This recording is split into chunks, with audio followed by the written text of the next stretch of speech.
बहुत बहुत शुक्रिया। और मैं हूं सनम एजाज। देख रहे हैं आप जी के स्पेशल हालात और वाक़ात पे हमारी पहली नज़र। और आज पहली नज़र में बड़ा सवाल है, बड़ा फ़ैसला है, लेकिन आपको बताएं बड़ी नज़र में या पहली नज़र में हमें जम्मू कश्मीर पर भी पहली नज़र है। जम्मू कश्मीर में मौसम का मिजाज बदला था, यूँ तो रिवाज ही मौसम का इन दिनों यही है, लेकिन बड़ा फ़ैसला जो दिल्ली से आया है। और दिल्ली में आज इकनॉमिक वीकर सेक्शन की रिजर्वेशन के हवाले से ऑनरेबल सुप्रीम कोर्ट का जो फैसला आया है उसमें 3 मुकाबले 2 यानी 3 जजों के मुकाबले 2 जजों का फैसला और बिलाखिर 3 जजों के फैसले को हतमी मोहर लगी है। अगरचे आज के इस फैसले में चीफ जस्टिस ऑफ इंडिया ने भी इस फैसले के खिलाफ अपना हुक्मनामा सुनाया था, लेकिन चूंकि फैसला 3:2 था तो कुल मिला के रिजर्वेशन 10% की इकनॉमिक वीकर सेक्शन के लिए मंजूर हो चुकी है। और इसी मंजूरी के पस मंज़र की कहानी के लिए मैं सीधा चलूँगा मेरी साथी तरन्नुम राजपूत के पास। तरन्नुम राजपूत से हम जोड़ने की कोशिश करेंगे। आपको बताएं बुनियादी तौर पे जो कमज़ोर फ़िरके हैं, मुआशी तौर पे जो कमज़ोर हैं, उनकी रिजर्वेशन के हवाले से मामला सुप्रीम कोर्ट तक पहुंचा था। और सुप्रीम कोर्ट में आज 5 जजों में से 3 जजों ने इस फैसले पर इस मामले पर अपना फैसला सुनाया। और इस मामले में अदालत ने इक़्तिसादी तौर पे कमज़ोर को ठीक करने की कोशिश करने का हवाला भी दिया। ज़रा तरन्नुम के पास सीधा चलते हैं क्योंकि मामला बड़ा है मुअज़्ज़ज़ अदालत का। तरन्नुम, आपसे जानना चाहेंगे फैसला ऑनरेबल सुप्रीम कोर्ट का 3:2, तो उसके बाद या पहले की क्या कहानी है, कौन कौन इसके हक में था, इसके हित में था, कौन कौन इसका विरोध करा था और मामला कहां से शुरू हुआ था, जानकारी हमारे दर्शकों को दीजिएगा। एक फैसला जो है सुप्रीम कोर्ट के जरिए सुनाया गया है जहां पर EWS यानी कि 30% रिजर्वेशन जो है वो अब जारी रहेगा।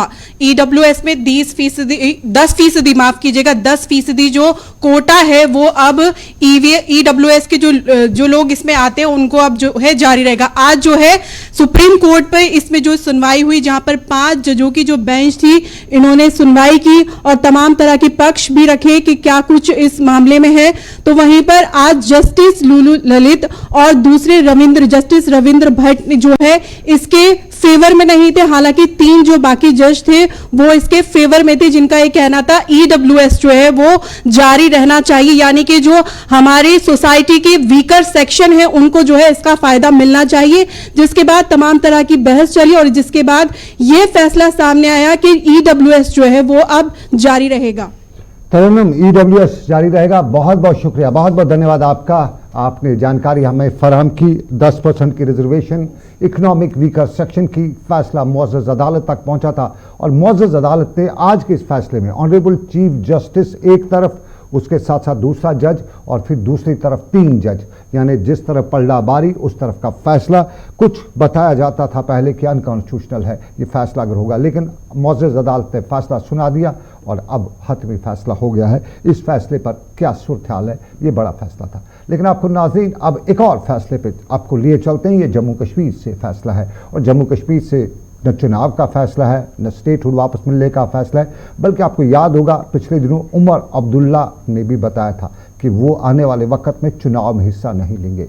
महबूबा मुफ्ती ने भी बता ही दिया है कि वो खुद चुनाव में हिस्सा नहीं लेगी। अब उनके बाद क्या कुछ होगा, कौन चुनाव में लेगा, लेकिन वो क्यों चुनाव में हिस्सा नहीं ले रही है, ये हमारा आज का एक मुद्दा भी रहेगा। लेकिन इसी मुद्दे पे जाने से पहले आपको बताएं सईद अल्ताफ़ बुखारी अपनी पार्टी के लीडर उड़ी के इलाके में, और जहां उनका इस्तकबाल हुआ, शानदार इस्तकबाल हुआ, वहां उन्होंने कारकुनान पर जोर भी दिया कि अपनी पार्टी को स्ट्रॉन्ग करना है, मजबूत करना है, क्योंकि ये वो पार्टी है जो बकौल अल्ताफ़ बुखारी के जो उस तरह की सियासत नहीं करती है जिससे अवाम को तज़ब्ज़ुब का शिकार होना पड़े। अल्ताफ़ बुखारी ने जहां कारकुनान पर जोर दिया, वहीं जब आज मीडिया से बात की तो सवाल 2 उठाए उन्होंने। पहला सवाल उनका यही था कि जम्मू कश्मीर में इंतखाबी सियासत और इसी इंतखाबी सियासत में बीजेपी किस तरह का रोल अदा कर रही है। बीजेपी के हवाले से उन्होंने बताया कि मैं समझता हूँ बीजेपी यहाँ पे खुद सरकार कर रही है और ये बैकडोर सरकार जो बीजेपी चला रही है, इसलिए वो जम्मू कश्मीर में इंतखाब होने नहीं देंगे।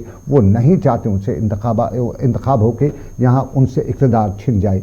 ये बीजेपी पर इल्ज़ाम था। लेकिन यहाँ दूसरा भी उन्होंने सवाल उठाया और दूसरा सवाल उठाया कि मीडिया ने जब उनसे पूछा कि उमर महबूबा दोनों आने वाले चुनाव नहीं लड़ेंगी तो क्या है आपका रद्द-ए-अमल, तो ज़रा उनका सवाल जवाब सुनिए, ऑन रिकॉर्ड जो उन्होंने बताया और ऑफ द रिकॉर्ड जो हमें नहीं बल्कि उस महफिल में बाद में उन्होंने अपने कार जो सीनियर लीडरान थे उनसे जो गुफ्तशरीद उन्होंने की, उस दौरान उन्होंने उनको क्या बताया वो हम आपको बताएंगे ऑन कैमरा। ज़रा सुनिए मीडिया के सवालों का जवाब देते हुए उन्होंने क्या बताया। देखिए, अपना अपना नज़रिया है, शायद उनका नज़रिया है कि उनके बाइकआउट से 370 और 35 से वापस आएगा। चलिए ये कोशिश भी देखते हैं, अगर इस कोशिश से आ सकता है अच्छा है।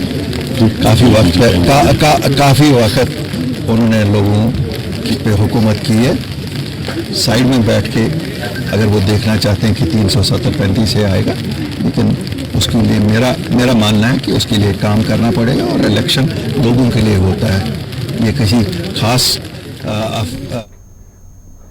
तुम अपना नजरिया अपना रखो, ये अल्ताफ बुखारी। लेकिन इसी इजलास के दौरान अल्ताफ बुखारी ने मीडिया को तो एक बात बताई, लेकिन अपने नाजरीन को हम याद दिलाएं और वहाँ पे कुछ लोग मौजूद लोगों ने हमें ये भी बताया कि आने वाले इंतखाबात में नेशनल कॉन्फ्रेंस की पीडीपी की बड़ी लीडरशिप इंतखाबात नहीं लड़ेगी, ये अल्ताफ बुखारी ने वहाँ पे बताया। और जब उनसे कुछ लोगों ने पूछा कि ऐसा क्यों होगा तो उनका यही कहना था कि आने वाले जो इलेक्शन होंगे उन इलेक्शनों में पीडीपी और बीजेपी को लगता है कि जो भी यहाँ पे बन के आएगी सरकार या जो भी लोग बन के आएंगे उन्हें उस आने वाली सरकार में कहीं न कहीं जम्मू कश्मीर के लिए जो खसूसी फैसला 370-35A का हुआ है उसके लिए रेजोल्यूशन असम्बली से पास कराना पड़ेगा।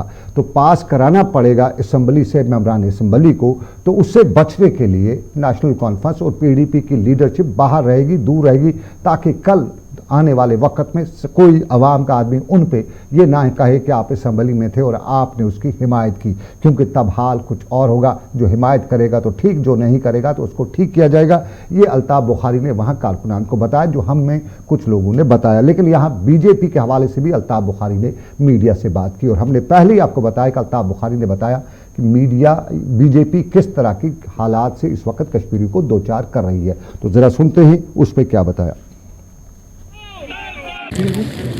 बैकडोर से बीजेपी चला रही है, उनको लगता है कि विदाउट अकाउंटेबिलिटी वो सरकार में बैठे हुए हैं, इसीलिए वो लोग ताकीद कर रहे हैं। तो इसमें कोई मैं डकी छुपी बात नहीं करता हूँ, सीधी सी बात है। देखिए 12 तारीख को मैं इसलिए भी लोगों को कहता हूँ, हमारा बहुत बड़ा मसला, हमारे बच्चे बंद हैं, हमारे बुजुर्ग बंद हैं। 1990 आज तक यहाँ हालात खराब थे, क्या उन बच्चों को सजा दे दें, उनको नई जिंदगी शुरू नहीं करने दे दें? एक इम्पॉर्टेंट मांग है, मैं आपको कहूँगा, आप देखेंगे 12 तारीख के बाद हम कमेटियाँ बनाएंगे जो जेलों में भी जाएंगी। और मैं लोगों से भी अपील करता हूँ कि जहाँ जहाँ पर जिसका बच्चा बंद है वो हमारे डिस्ट्रिक्ट ऑफिसर से या हमारे श्रीनगर के ऑफिस से रब्ता करें, हमें डिटेल्स दे दें, हम अपनी टीमें भी उनके घरों में भेजेंगे, जेलों में भेजेंगे, कश्मीर से बाहर जो है वो कोशिश करेंगे।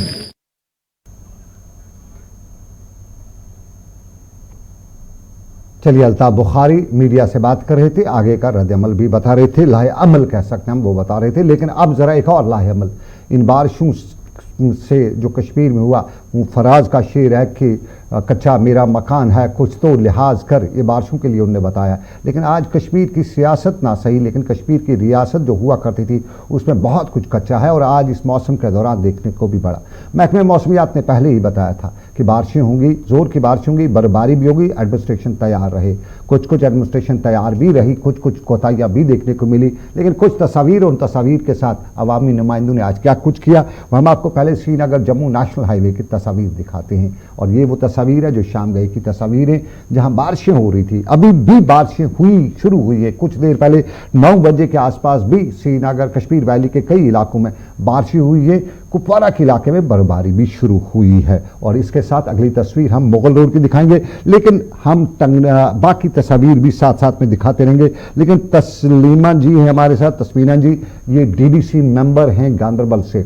हम इनसे जानना चाहेंगे कि आज का दिन और गांदरबल के आसपास के इलाकों में कितनी इंतजामिया, कितने लोग, आप लोग जो थे वो थे। ये तस्वीर जो है आपके टेलीविजन पर मुगल रोड के आसपास के हैं और हम कोशिश करेंगे कि हमारे साथ तस्मीना जी आ जाएं। तस्मीना जी से हम जानना चाहेंगे। चलिए, ये है Mughal road national highway block. Tasmina ji, बहुत शुक्रिया, आप जुड़ चुकी हैं, आप तस्वीर भी देख रही हैं, हम दिखा रहे हैं। बताइएगा थोड़ा सा, आप वहाँ की नुमाइंदा हैं, डीडीसी मेंबर हैं, क्या रहे हालत आज आपके इलाके में? बारिशें थी, कितनी तैयारी एडमिनिस्ट्रेशन ने की थी? आप पब्लिक नुमाइंदा हैं, कितनी आपने तैयारी की थी? अस्सलाम वालेकुम साहब, पहले आपका शुक्रिया। तो मैं यहाँ की डीडीसी मेंबर हूँ। प्लेन एरिया में उसमें ज्यादा बारिश, तो हल्की बारिश हो गई, लेकिन जो हिली एरिया है तो वहाँ से बहुत सी बर्फ गिर गई। सोनमर्ग है, कुल्लन एरिया है, तो वहाँ से बर्फबारी हो गई। और सबसे पहले शुक्रिया एसडी एडमिनिस्ट्रेशन और डिस्ट्रिक्ट एडमिनिस्ट्रेशन, जिन्होंने तैयारियां कर दी थी। ऑलरेडी हाई अलर्ट पे थे डिस्ट्रिक्ट गांधरबल, एसएसपी गांधरबल, उन्होंने भी बहुत सी तैयारियां की थी। हर कोई डिपार्टमेंट हाई अलर्ट पे था। कंट्रोल रूम भी इस्टेब्लिश किए गए थे, डिजास्टर कंट्रोल रूम भी इस्टेब्लिश किया गया था। लेकिन शुक्र है कि इन सब चीज़ों की ज़रूरत नहीं पड़ी, क्योंकि प्लेन्स में खाली हल्की सी बारिश हो गई। आपके इलाके में हल्की बारिश हुई, लेकिन अगर हम कहें, क्योंकि अभी खतरा है, अभी मौसम महकमे मौसमियात ने बताया कल का दिन आराम है, अगले और फिर एक हवा आने वाली है, तो किस तरह से तैयारी कर रखी है आपने? प्रेडिक्शन तो है, एज पर प्रेडिक्शन तो अभी है 8 तारीख तक, उसके बाद भी 11 तारीख तक है। तो वैसे भी तैयारियां फुल है, we are all in tolls, तो सब तैयार है। हमारी तरफ से भी पूरी तैयारी है, हमने भी खुद ही मायना किया, तो सारी तैयारी हो गई है। एसडीआरएफ की टीम भी रेडी है, ट्रैफिक कंट्रोल रूम भी रेडी है, पुलिस की टीम भी रेडी है। और जैसे कि आपको पता ही है कि सोनमर्ग में बहुत ही बर्फ गिरी है, लगभग 6 इंच तक गिरी हुई है, तो वो एसडीए ने वहां से क्लियर कर दी, उठा दी है। इसी तरह कुल्लन में थी तो वहां भी बर्फ गिरी है, लेकिन वो पिघल गई है। तो बाकी प्लेन्स में बर्फ ही है। आप इंशाल्लाह आने वाले देखते हैं, प्रेडिक्शन है तो देखते हैं इंशाल्लाह क्या होगा। तो डिस्ट्रिक्ट एडमिनिस्ट्रेशन ने सारी तैयारियां कर दी है, दैट वी आर रेडी। तस्मीना जी, बिजली का क्या हाल है? आपके इलाके के बहुत से लोगों ने बताया, हमें फोन करके बताया कि बिजली चली गई है, क्या बिजली रेस्टोर हो चुकी है? बिजली तो फिर 12 बजे के बाद रेस्टोर हो चुकी है। एक्चुअली रात को ही कुछ फॉल्ट हुआ था, तो तार्स में फॉल्ट हुआ था, तो फिर सुबह 12 बजे के बाद रेस्टोर हो गई है। आज आपके इलाके में जो बारिशें हुई, कितनी मुतमईन है आप एडमिनिस्ट्रेशन से, कितनी मुतमईन है अपने काम करने से, और सभी लोगों को तक पहुंच सकी है सरकार?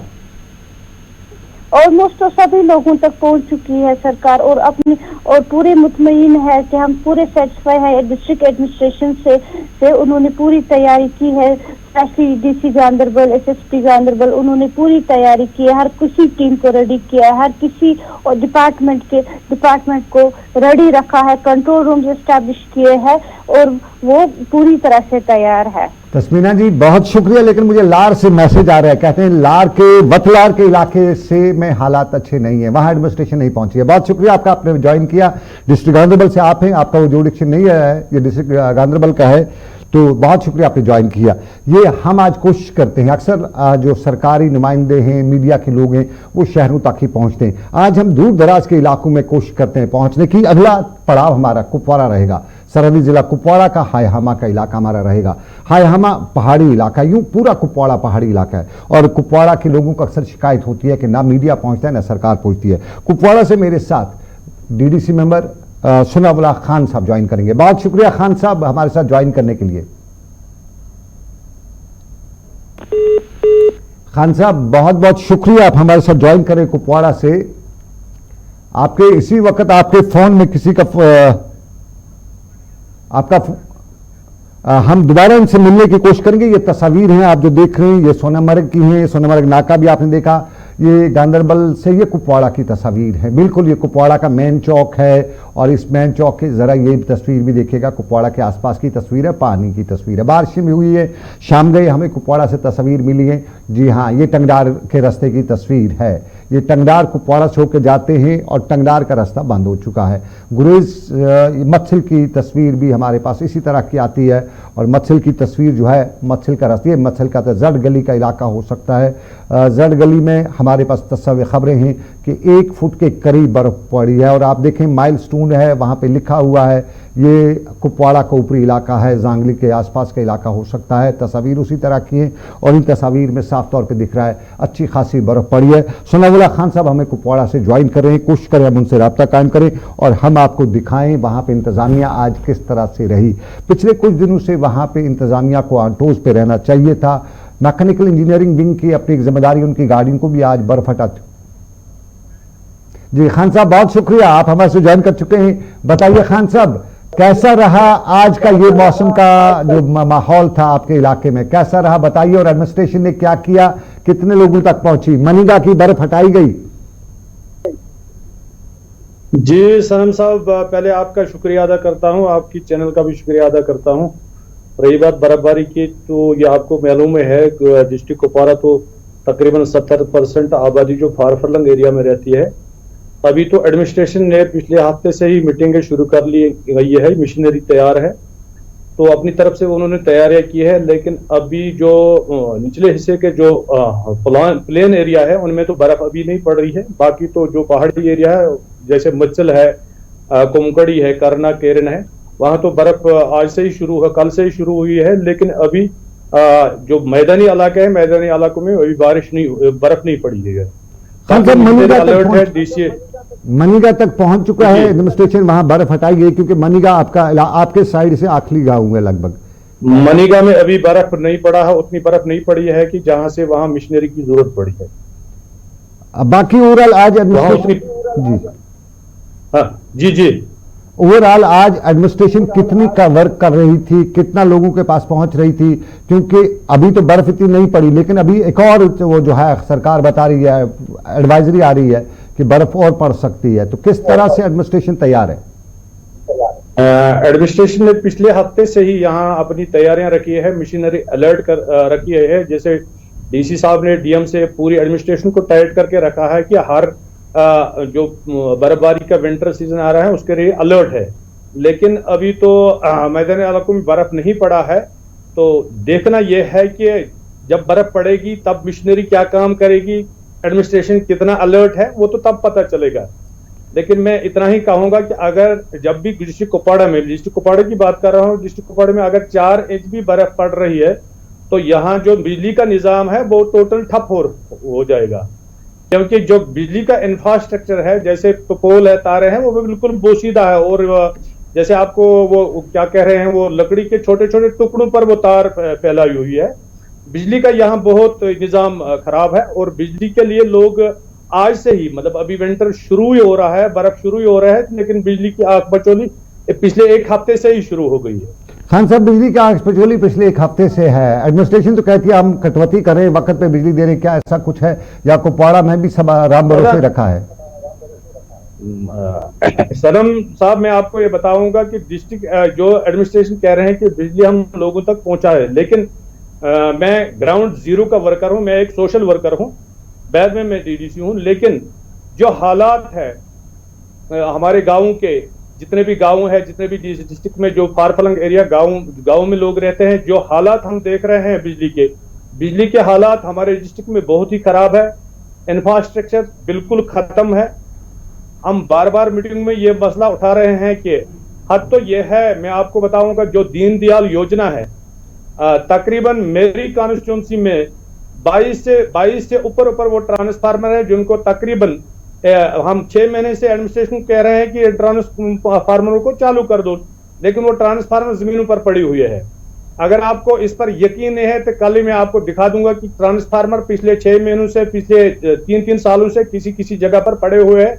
लेकिन बिजली डिपार्टमेंट या वो दीनदयाल योजना जो चलाने वाले हैं सिविल एडमिनिस्ट्रेशन के, उनसे वो तो टस से मस नहीं हो रहे हैं। अब विंटर का सीजन आ रहा है, मुझे लगता है कि अगर 4 इंच बर्फ पड़ गए हैं तो अब हमें बिजली के निजाम से खुदा के हवाले ही ये कर रहे हैं। खान साहब, बिजली का बहरान, बहुत शुक्रिया आपने हमें ज्वाइन किया। आगे भी इंशाल्लाह आपसे मुलाकात करते रहेंगे। आज हमारा प्रोग्राम था हम रूरल एरियाज पे, खासतौर पर दूर दराज के इलाकों पे नजर रखें।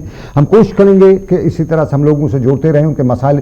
और मरकजी सरकार ने दीनदयाल उपाध्याय योजना जम्मू कश्मीर में शुरू की, हर घर तक बिजली का खंभा, बिजली की तार पहुँचाने की कोशिश की। और आपको यकीन बताएं पिछले साल ही सरकार ने, पिछले ही दिनों मुझे याद है, जम्मू कश्मीर की सरकार ने दावा किया, सेंट्रल गवर्नमेंट को लिख के भेजा कि बिल्कुल दीनदयाल उपाध्याय गया है। इस योजना के तहत हर घर तक खंबा पहुंच चुका है, बिजली की तार पहुंच चुकी है, बिजली का ट्रांसफार्मर लग चुका है। और ये नुमाइंदा है, अवामी नुमाइंदा, डीडीसी डिस्ट्रिक्ट डेवलपमेंट मेंबर हैं ये कुपवारा के, और ये बता रहे हैं कि इनके इलाके में जो ट्रांसफार्मर तो लाए गए हैं लेकिन उनको लगाया नहीं गई है। थैंक यू बिजली डिपार्टमेंट, थैंक यू एमडी बिजली डिपार्टमेंट, आपने बहुत काम किया, बहुत से डिपार्टमेंटों में किया है, यहाँ पे भी करने की उम्मीद थी, हुआ नहीं है। बहुत बहुत शुक्रिया। और नाज़रीन अब जरा दूसरा पहलू के लिए चलते हैं। कुछ तस्वीर हमको शाम गए बारिश पड़ने की। अच्छा बल के इलाके में बारिश पड़ रही है, जोर की बारिश दिन को भी पड़ी, अभी भी पड़ रही है। साथ साथ में इस बारिश का इलाज कांगड़ी है, और कांगड़ी की तस्वीर भी हम दिखाएंगे। ये कांगड़ी वो चीज़ है जो आम कश्मीरी के घर में होती है, ज़रूरत होती है, लेकिन कांगड़ी दो तरह की होती है। एक विंटर्स में इस्तेमाल की जाती है, थोड़ी सी नॉलेज हम आपके साथ शेयर करें। एक दूल्हे की दुल्हन की जो शादी जब होती है तब उनको खसूसी जो वदवन है, वुद उसको कश्मीरी में कहते हैं, वो जलाने के बड़ा काम आती है, उसके बड़ा अपना वैल्यू है, अपना महत्व है। और ये कांगड़ी जो है आजकल बाजार में खूब चल रही है, और इस कांगड़ी के दाम भी कुछ लोगों ने बढ़ाए तो ज़रूर होंगे, लेकिन क्या करेंगे, मजबूरी है उनकी भी, क्योंकि इसका खरीदार सिर्फ इन्हीं दिनों में मिलता है। और ये कांगड़ी गर्म रखने का, इसमें कोयले डाले जाते हैं, उनको फूका जाता है, उनको जलाया जाता है, और फिर करीबन 8 से 10 घंटे तक के लिए कांगड़ी फरन के अंदर रख के कश्मीरी अपने आप को गर्म कर सकता है। वो हीटर बिजली वगैरह जो वो उसका अवेलेबिलिटी नहीं हो तो यही मुतबादिल है।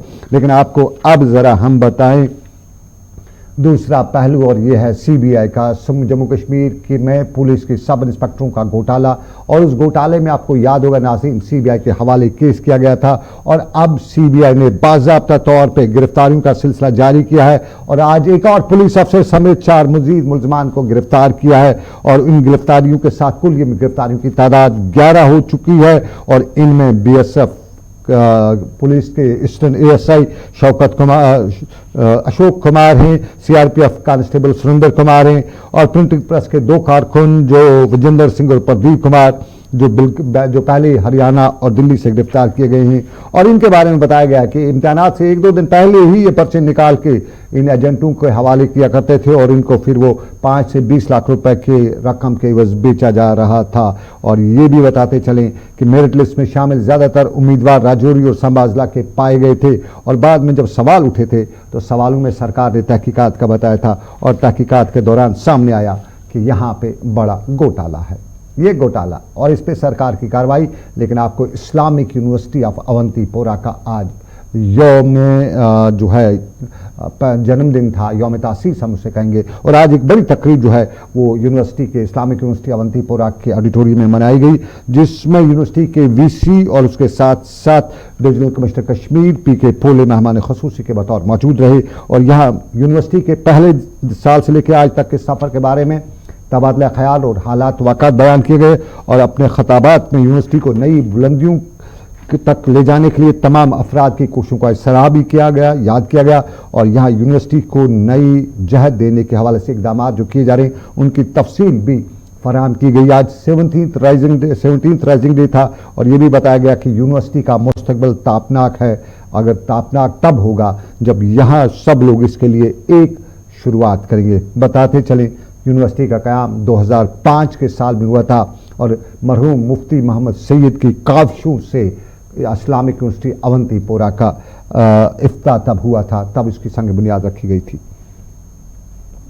तो फाउंडेशन डे का मतलब नहीं है कि हम बैठेंगे तकरीरबाजी करेंगे, नहीं। फाउंडेशन डे का ये मकसद है कि हमने जो पिछले 16 साल यूनिवर्सिटी जो रहे हैं, इन 16 सालों में हमने क्या पाया है। तो अब हमारी जो यूनिवर्सिटी है ना, it is connected with the society. University का यह अवंतीपोरा की खबर, हम दानिशगाह की बात करते हैं। और कल जब हम दिल्ली में जामिया गए थे तो हमें बहुत देख के खुशी भी हुई, लेकिन साथ साथ में अफसोस कि मुग़लों के ज़माने में मुग़लों ने हिंदुस्तान में बड़े बड़े किले बनाए, बड़ी दीवारें बनाई, ताज बनाया।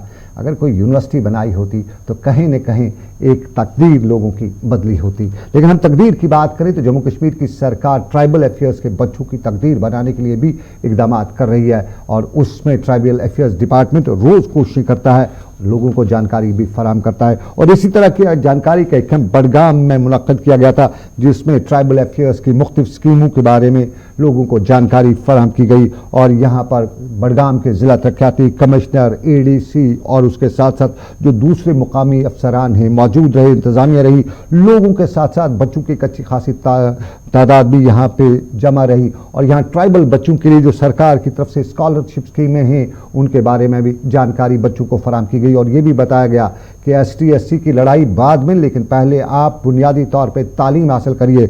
और तालीम हासिल करने के लिए सरकार ने स्कॉलरशिप्स भी रखे हैं। उन स्कॉलरशिप्स के साथ ही आप आगे बढ़ेंगे, तभी आप अच्छे मुस्तकबिल कौम के मेमार बन सकते हैं। ये बडगाम में ज़िला तरक्याती कमिश्नर ने भी बताया।